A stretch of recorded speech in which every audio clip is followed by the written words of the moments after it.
All right, hello everybody. My name is Tanner Kyler, and today I'm in a remnant of the tallgrass prairie, and I'm going to be talking about this beautiful sunflower that's all around me. It's not actually a sunflower. It's in the Rudbeckia family. It's Rudbeckia hirta. This is one of two species that are native to Oklahoma. We also have Rudbeckia fulgida, but fulgida is more of a long-lived perennial, while these generally are short-lived perennials, only living 2 to 4 years, but heavily receding and coming back thicker and thicker. So these guys have probably been here for centuries, if not millennia. They've been here for maybe even possibly eons. These flowers can bloom all summer long. They mostly produce the heaviest amount of their flowers in June into July here in Oklahoma.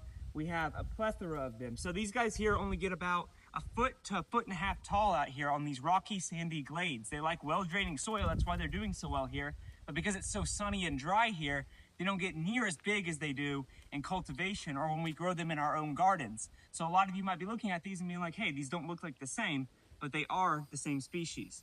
And with that, we're gonna go and move to another location where we have some that are actually growing in a garden setting that I grew from seed that look very similar, but much larger.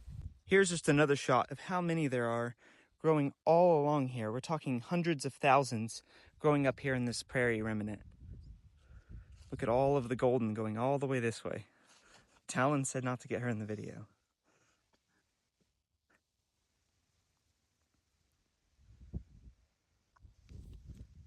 Okay, here we are with Rudbeckia hirta.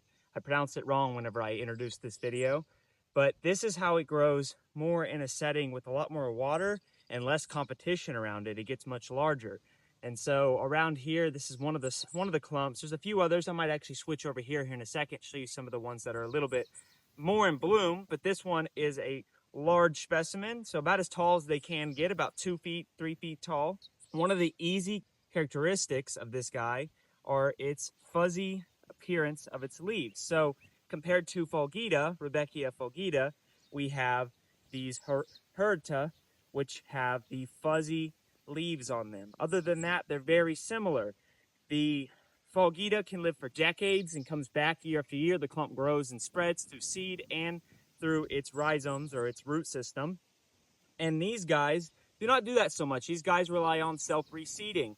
So this guy might not come back next year. It might come back next year. So they have these large 2-inch in diameter flowers that are orange to yellow. They have a beautiful, stunning, cheerful pop to them that really adds a lot of filler to your gardens. So they're easy to spread into your gardens and they'll fill up any space that you're not using. They attract pollinators, so we get a lot of solitary bees, and I'll throw a few clips of those solitary bees using those in here. Solitary bees absolutely love these guys, and then you will see the occasional butterfly coming by as well, but I've noticed that the bees really appreciate this plant.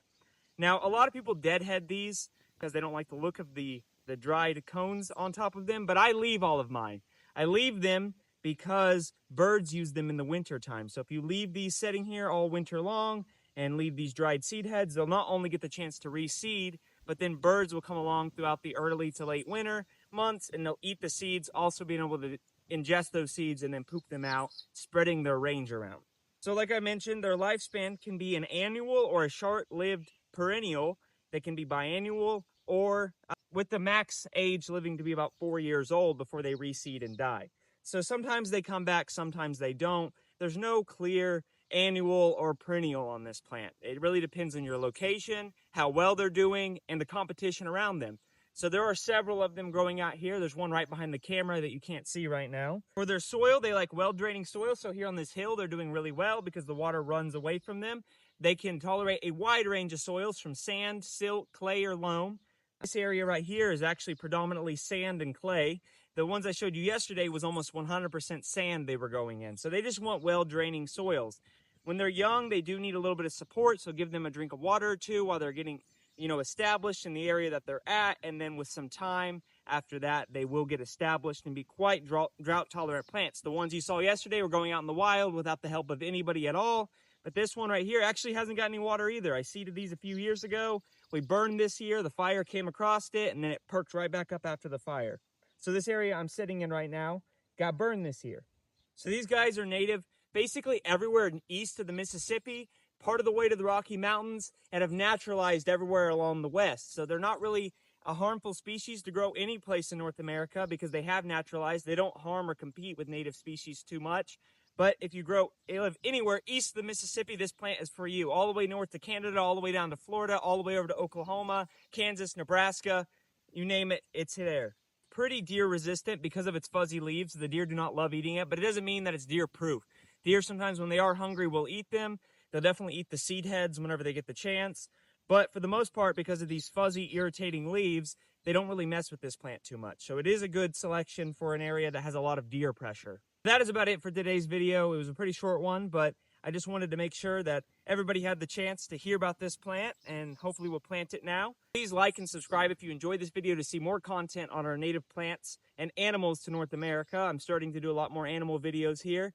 But as of now, I mostly do these native plant videos, which are just as important because without our native plants, we don't have native animals. So these guys support our ecosystem. So that's why they're so important to grow, and that's why I advocate for them. If you subscribe or like this video, it helps boost this channel, which then hopefully one day we'll be able to make enough money to start purchasing land and restoring it. Because every single dime ever made on this channel will be put right back into purchasing land and preserving nature and preserving the natural world for the future generations. So right now I have about 5 acres here in Oklahoma, but I'd love to be able to purchase land in Nebraska, Kansas, over into the deserts of New Mexico and Arizona, and protect all of the ecosystems across North America. But with that, please leave a comment if you have any questions or concerns. I try to reach out to each and every single one of you. If you have any questions, comments about this video, something I didn't mention that you're curious about, I will always try to reach out and comment as long as I see the comment. And with that, I hope you have a great rest of your day, and we'll see you next time.